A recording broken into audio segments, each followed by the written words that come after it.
Welcome to Penrose Learning, where we make understanding easy.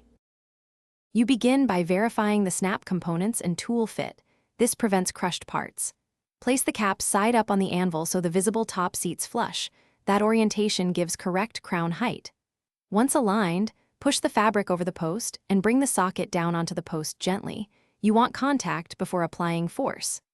Make sure the pliers dies match the snap diameter, because mismatched dies deform the snap and ruin the attachment. You now position the pliers so the top die presses evenly on the cap while the bottom die supports the anvil and post. Even pressure ensures a secure crimp. Squeeze deliberately, apply steady pressure until you feel resistance and then that subtle give, which signals the snap has deformed to lock. Once done, release slowly and inspect the joint for gaps or misalignment. If it looks off, don't guess. Test on scrap. Then adjust pressure or swap dies to prevent repeating the mistake.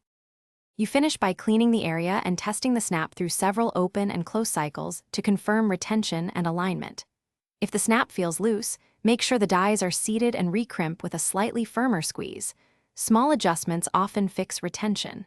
If the metal is visibly deformed or the post broken, remove the snap with pliers and replace it. Don't try to force a damaged snap. One key troubleshooting tip: when snaps fail repeatedly, check die size and tool alignment first. Thanks for watching. If this was helpful, leave a like and consider subscribing. See you next time.